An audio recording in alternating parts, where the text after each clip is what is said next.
शुभ्राला जेवण बनवून झाल्यावर प्रताप त्याच्या रूममध्ये जातो. स्वतःशीच बोलतो, बस काहीच दिवस या मुलीला सहन करावं लागणार आहे.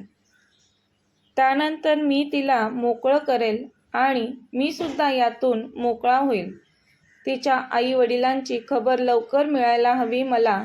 मग हा विषय संपवून टाकेल मी. त्यानंतर या विषयावर कोणीच काही बोलून माझं डोकं खाणार नाहीत. दुसऱ्या दिवशी सना आणि शुभ्रा दोघीजणी गार्डनमध्ये काहीतरी बोलत फेऱ्या मारत असतात. तेवढ्यात सनी येतो तिथे. सनी बोलतो, शुभ्रादी सॉरी, मला खूप वाईट वाटतंय. भाई तुझ्यासोबत हे असं वागतोय त्याचं. शुभ्रा बोलते, तुम्ही दोघे मला मदत कराल का? आम्ही दोघे कशी? ते विचारतात. तुम्ही दोघे मला माझ्या घरी घेऊन चला. तुमच्या घरी असलेल्या कारने. तुमच्या भाईला काही न सांगता गुपचूप.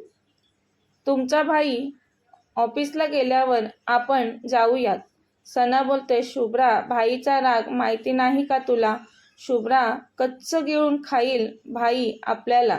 सनी बोलतो, सना शुभ्रादीने मला मदत केलेली.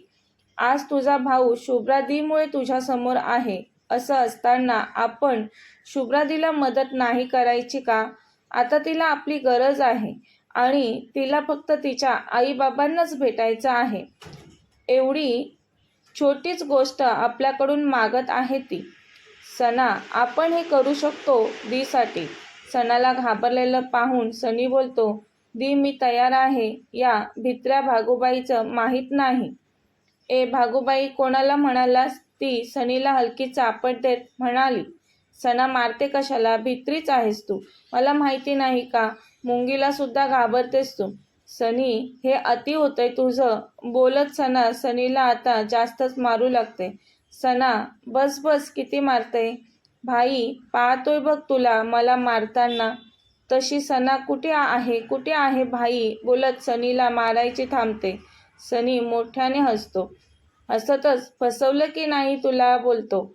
त्या दोघांना उंदरा मांजरासारखं भांडताना पाहून शुभ्रा मोठ्याने हसू लागली. खूप सुंदर दिसत होती ती हसताना. तेव्हाच प्रताप ऑफिसला जायला निघालेला असतो. त्याची नजर शुभ्रावर पडली आणि तो तिला पाहतच राहिला. एकाच जागी हँग झाला तो. किती गोड दिसते ही हसताना, मनात विचार करू लागला.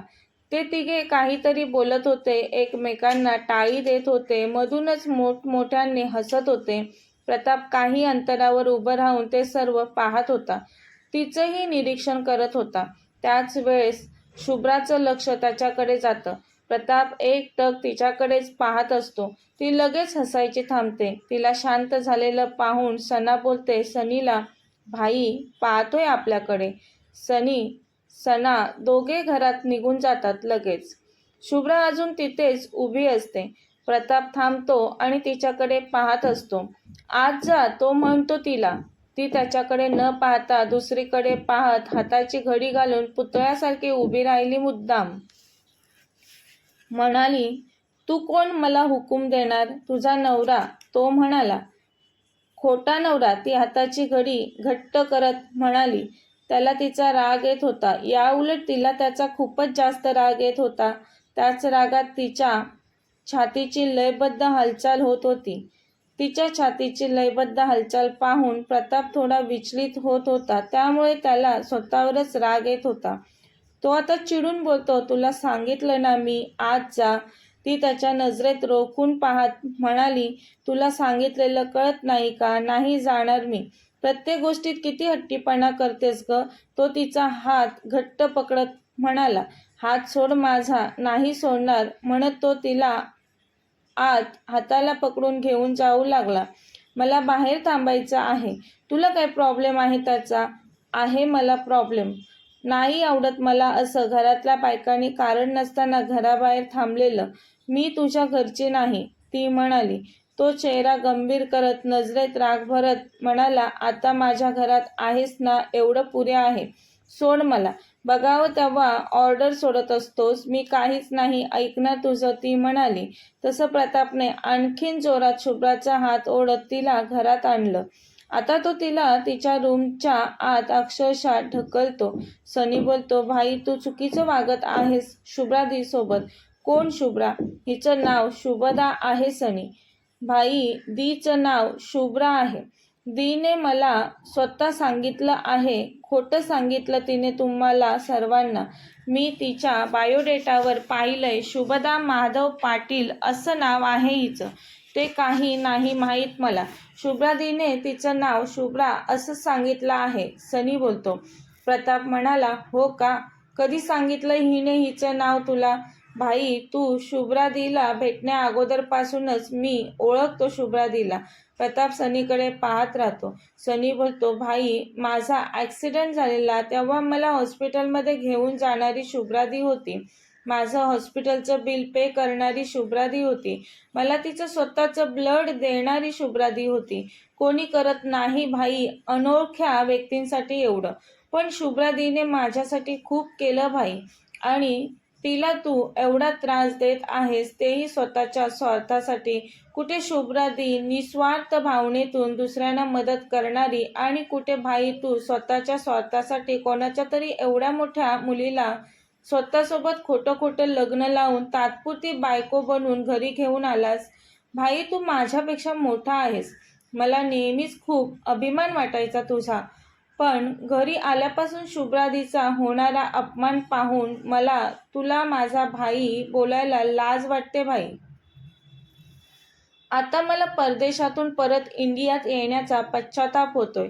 असं वाटतं आलो नसतो तर स्वतःच्याच घरात एका निरपराध मुलीवर अन्याय होताना पाहिला नसता. तो इथे आल्यापासून पाहायला मिळतोय मला. भाई शुभ्रा दीला तिच्या घरी जायचं आहे. जाऊ दे भाई शुभ्रा दीला घरी. सनी तुझ्यावर केले असतील उपकार तिने केलेल्या उपकारांची योग्य ती परतफेड करेल मी. पण तिला आपल्या घरी ठेवायचं की पाठवून द्यायचं याच्याशी तुला काहीच देणं घेणं नाही. तसा सनी म्हणाला, कर तुला काय करायचं ते कर. पण तुला एक सांगतो, एखाद्याच्या परिस्थितीचा फायदा घेऊन लग्न करणं गुन्हा आहे. हे योग्य नाही केलंस भाई तू. मला मॉमने सगळं सांगितलं आहे. तू शुभ्रा दी सोबत कसा वागतोस ते. सनीचं बोलणं ऐकून प्रतापचा चेहरा थोडा थंड पडला. पण तो म्हणाला, बायको आहे ती माझी. तिच्याशी कसं वागायचं ते माझं मी पाहीन. तिला ताब्यात ठेवण्यासाठी लग्न केलं तर काय झालं? मला तेव्हा हाच एकमेव मार्ग दिसला. प्रताप कोणतेच भाव चेहऱ्यावर उमटू न देता म्हणाला, भाई तुझ्याकडून ही अपेक्षा नव्हती. बोलून सनी तिथून रागाने निघून गेला. कथेचा पुढील भाग पाहण्यासाठी चॅनलला सबस्क्राईब करा. कथा आवडल्यास लाईक, शेअर आणि कमेंट करायला विसरू नका. कथेचे यापूर्वीचे सर्व एपिसोड प्लेलिस्टमध्ये सेव्ह आहेत. पाहिले नसतील तर कृपया पहा. धन्यवाद.